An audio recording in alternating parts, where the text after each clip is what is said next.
All right, y'all. So we secured a huge win on the day, almost $1,700, and I want to get into the trade recap. So if you've seen my videos, you know how I do my trade analysis. My breakdown of the chart is very simple.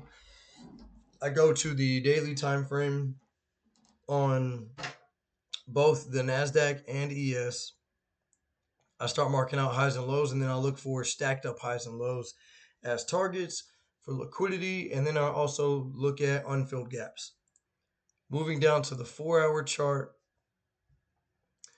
I did have a bearish bias a few days ago, and right here we have that descending channel. We came up and we swept out equal highs.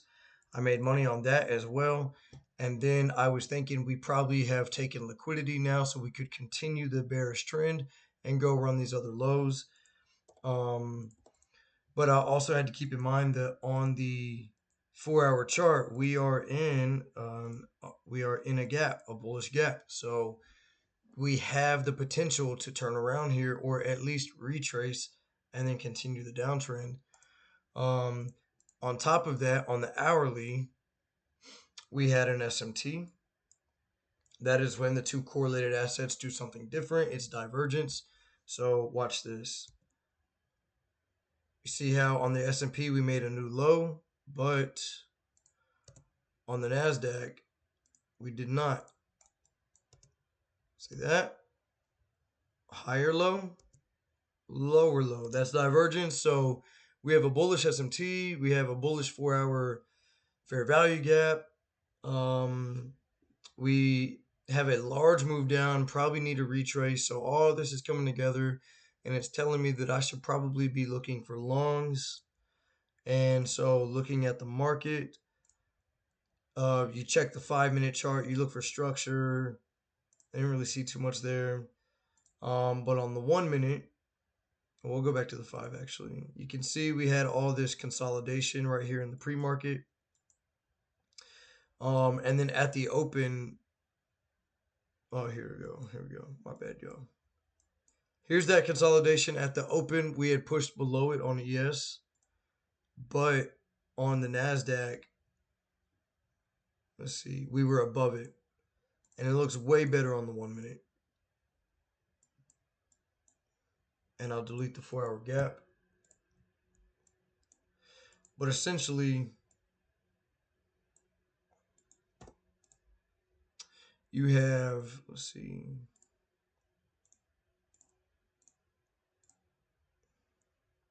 Okay, here we go.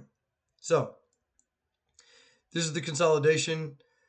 ES was pushing below it. The NASDAQ was staying above it. So I'm already looking at a bullish divergence. We have the bullish SMT. We're in the 4-hour bullish gap. And we have a large move down. We need to retrace. So everything is telling me I need to look for longs. So trade executions are on the 1 minute. And all I'm waiting for is something to tell me to get long. So run this. And we move down and create a bearish fair value gap. At the same time we create that gap, we also sweep out this low. It's very small, but we technically swept out the low. So now sell side liquidity has been taken. Now what I'm looking for is this 1 minute gap that was created. Are we going to respect it, or are we going to inverse that? And as you can see, we inverse it. Now here's the cool part. We create a bullish fair value gap on the inversion. So if you're like me and you trade BPRs, the overlapping area is a BPR balanced price range, and it can act as really good support or really good resistance. So I am looking for this area to hold. I'm just letting structure build. I'm letting price action give me some more signs. So we have a bearish formation on this candle. I don't like that, right? Then we get the retest of the BPR and we pop up, and you're thinking we might have missed the trade, but I don't really have a clear target. So I'm not in yet.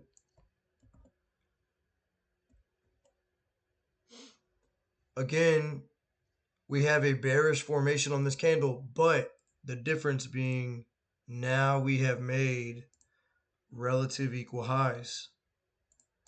I want to use this as a TP. So now I have everything telling me that I want to take a long position, and we have just created a draw on liquidity to the upside that is very close and can possibly get hit very quickly. Also, the BPR gives me a very good protected stop loss, because if that BPR is going to hold, we're not going to close below it, and I should be able to take a very heavy trade targeting these equal highs. And I'm still waiting for a good candle for an entry. And here we go. So there's a doji. This doji represents indecision because the body's in the middle, so I don't like it too much. Another bearish candle. And here's the good one, y'all. You see that candle? We came all the way down, completely closing this fair value gap, but also respecting the BPR. We closed inside. So that is my entry. Stop at the bottom of that candle. And all I want to see is these equal highs get ran. Because they are so close, because everything is bullish, because we have a BPR, and because these are equal highs or relative equal highs, I fully expect them to get run.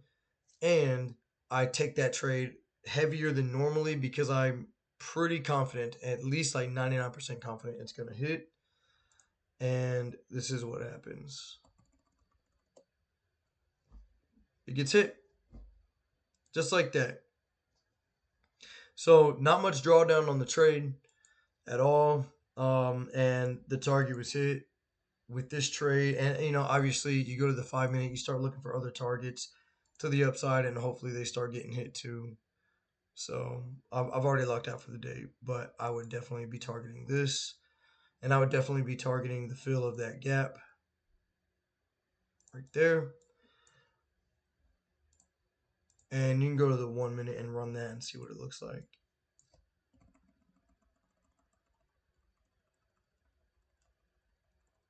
All right, but look, you see how we came back down here. We're still holding this BPR. We closed below it, but I mean, we still held that fair value gap. We did not close below that gap. Came back, retested it again. We can use this BPR support a lot. So BPRs are extremely important in my trading. But yes, I was done so quickly. I did not need these other TPs because this one trade got me. Let's see, do I have it up? Yeah, $1,600 on the day, almost $1,700, and on top of that, I need $6,000 to pass this account, and I am sitting at secured $4,231. I'm about to get funded again, y'all. Cannot wait, but gotta stay patient. Let's see if we can get this next week or the week after. But if you like this video, subscribe, share it. Also, you can buy my book, Surviving the Markets, on Amazon. I will put the link below. Excuse me, this book is everything essential to my chart reading. So if you like my videos, please subscribe, get the book. You'll love it. But yeah, thank y'all so much for watching. I appreciate it. Take care.